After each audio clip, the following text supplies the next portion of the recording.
Okay, I guess I'm reading some more. I get really tired, and yeah, I guess we can be doing more reading. Um, where do we left off? Oh yeah, we're still in the prologue. The prologue is like 15 total pages, and then there's a map at the end. This time I don't have my camera checking my head, so I hope it's just the movement of my mouth that'll work. Okay, continuing from where we left off. In case anyone just is seeing this video for the first time, we are reading the entire book of The Lord of the Rings. The current date, January 12th, and we have begun the prologue on January 10th. Indeed, a remnant still dwell there from the Dúnedain, the king of men, that came over the seas out of Westernesse, but they were dwindling fast, and the lands of their north kingdom were falling far and wide into waste. There was room and to spare for incomers, and ere long the hobbits began to settle in ordered communities. Most of their earlier settlements had long disappeared and been forgotten in Bilbo's time, but one was of the first to become important still endured, though reduced in size. This was at Bree in the Chetwood that lay round about some 40 miles east of the Shire. It was in these early days, doubtless, that the hobbits learned their letters and began to write after the manner of the Dúnedain, who had in their turn long before learned the art from the elves. And in those days also they forgot whatever languages they had used before, and spoke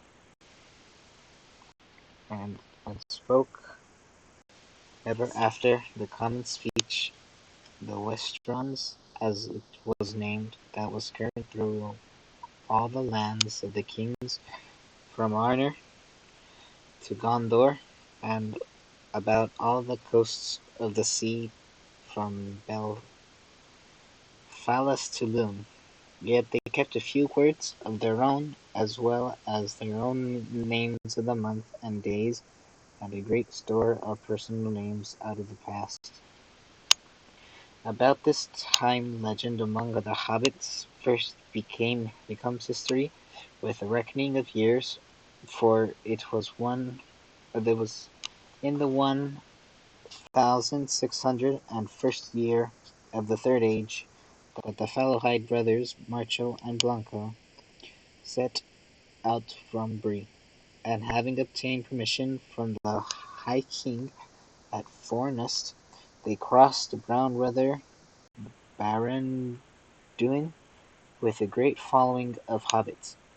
They passed over the bridge of stone bows that had been built in the days of the power in the North Kingdom, and they took all the land beyond the dwell in, between the river and the far downs. All that was demanded of them was that they should keep the great bridges in repair, and all other bridges and roads speed the king's messengers and acknowledge his lordship. Thus began the Shire reckoning for the year of the crossing of the Brandywine, as the hobbits turned the name, became year 1 of the Shire, and all later dates were reckoned from it. At once the western hobbits fell in love with their new land, and they remained there, and soon passed once more out of the history of men and of elves. While there was still a king, they were in name his subjects, but they were in fact ruled by their own chieftains, and meddled not all with events in the world outside. To the last battle at Fornest, with the Witch Lord of Angmar, they had sent some bowmen to the aid of the king, or so they maintained, though no tales of men recorded it, but that were in war the northern uh, but in that war the North Kingdom ended, and the hobbits took the land for their own, and they chose their own chiefs at Thane to hold the authority of the king that was gone. There for 1,000 years they were little troubled by wars, and they were prospered and multiplied after the dark plague, until the disaster of the long winter and the famine that followed it. Many thousands then perished, but the days of Dearth, 1158 through 60, were at the time of this tale long past, and the hobbits had again become accustomed to plenty. The land was rich and kindly, and though it had long been deserted when they entered it, it had before been well tilled, and there the king had once many farms, cornlands, vineyards, and woods. 40 leagues it stretched from the far downs to the Brandywine Bridge, and 50 from the northern moors to the marshes in the south. The hobbits named it the Shire, and as the regions of the authority of their fame and of district of well-ordered business, and there in pleasant corners of the world they plied their well-ordered business of living. They heeded less and less the outside world where dark things moved, until they came to think that peace and plenty were the rules in Middle-earth, and the right of all sensible folk. They forgot or ignored what little they had ever known of the guardian, and of the labours of those that made it possible the long peace of the Shire. They were in fact sheltered, but they had ceased to remember it. At no time had hobbits of any kind been warlike, and they had never fought among themselves. In olden days they had, of course, been often obliged to fight to maintain themselves in a hard world, but in Bilbo's time that was very ancient history. The last battle before this story opens, and indeed the only one that had ever been fought within the borders of the Shire, was beyond living memory. The Battle of Greenfields, 1147, in which Bandrobas took routed in an invasion of orcs. Even the weathers had grown milder, and the wolves that had once come ravening out of the north in bitter white winters were now only a grandfather's tale. So though there was still some wetlands in the Shire, these were used mostly as trophies, hanging above hearths or on walls, or was gathered into the museum at Michel Delving. The Matham House it called for anything that hobbits had no immediate use for, but were unwilling to throw away. They called a Matham. Their dwellings were apt to become rather crowded with Mathams, and many of the presents that passed from hand to hand were of that sort. None the less, ease and peace had left this people still curious, though they were, if it came to it, difficult to daunt or to kill, as they were perhaps so unwearyingly fond of good things, not least because they could, when put to it, do it without them, and could survive rough handling by grief, foe, or weather in a way that astonished those who did not know them well, and looked no further than their bellies and their well-fed faces.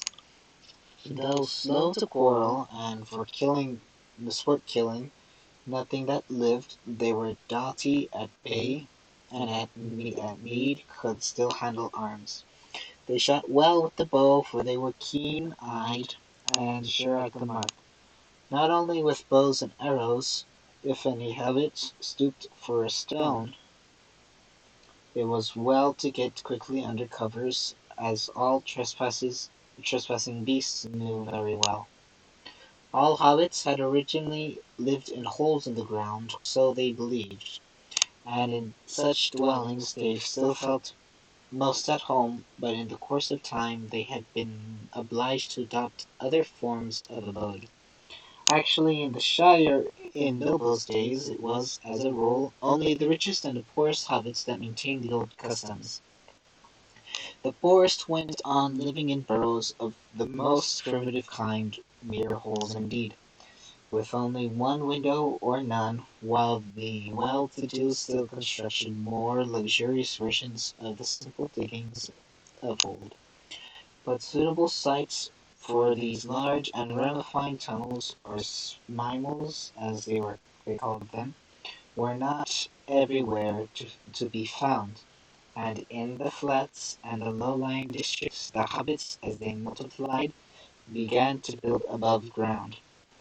Indeed, even in the hilly regions and the older villages such as Hobbiton or Tuckborough, or in the chief township of the shire, Michel Delving on the White Downs, there were many houses of wood, brick, or stone. These were specifically favored by millers, smiths, ropers, and cartwrights, and others of that sort. For even when they had holes to live in, hobbits had been accustomed to build sheds and workshops. The habit of building farmhouses and barns was said to have begun among the inhabitants of the Marish down by the Brandywine. The hobbits of that quarter, the East Farthing, were rather large and heavy-legged, and they wore dwarf boots in muddy weather, but they were well known to be stewards in a large part of their blood, as indeed was shown by the down that many grew on their chins.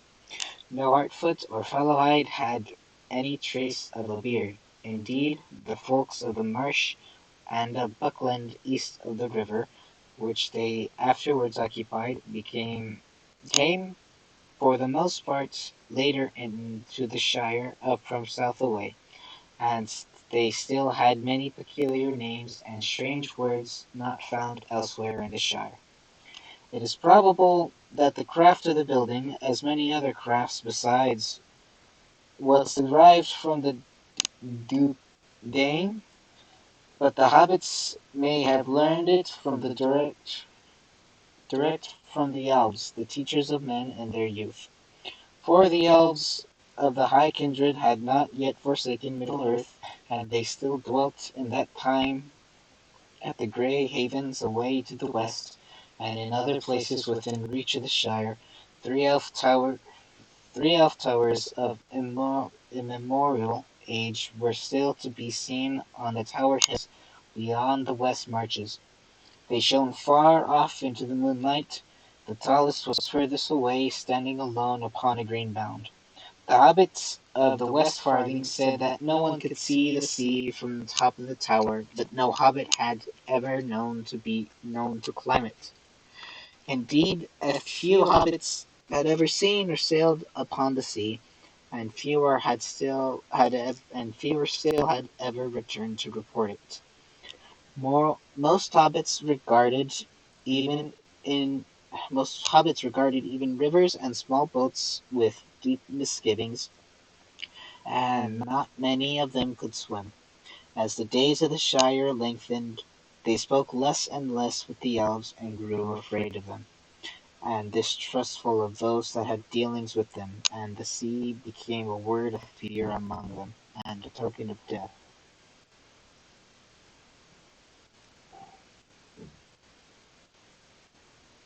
It is someone's awake.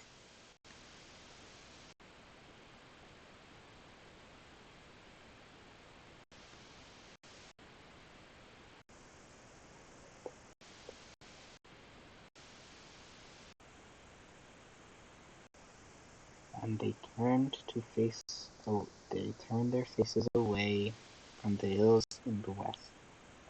The craft of buildings may have come from elves of men, or elves or men, but the hobbits used it in their own fashion. They did not go in for towers.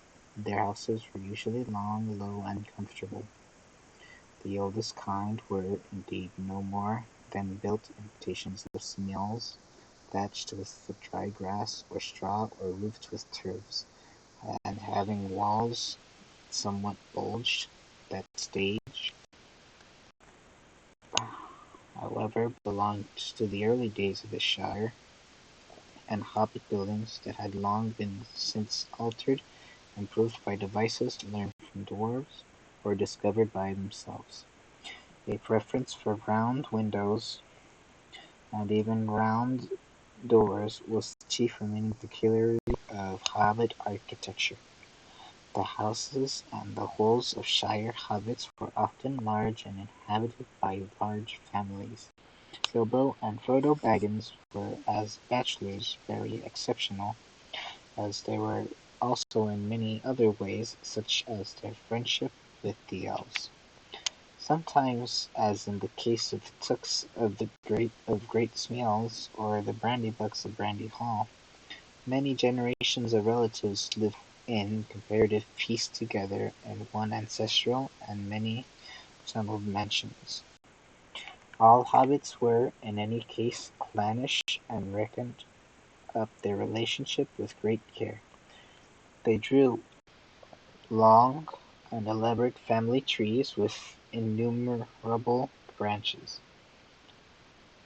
In dealing with hobbits, it is important to remember who is related to whom, and in what degree. It would be impossible in this book to set out a family tree that included even the most important members of the genealogical tree. At the end of the Red Book of Westmarch are a small book in themselves, and all but hobbits would find them exceedingly dull. Hobbits delighted in such things if they were accurate. They liked to have books filled with things that they already knew, set out fair and square with no contradictions. Part 2. Concerning pipeweed. There's another astonishing thing about hobbits of old that must be mentioned as astonishing habits they imbibed or inhaled through pipes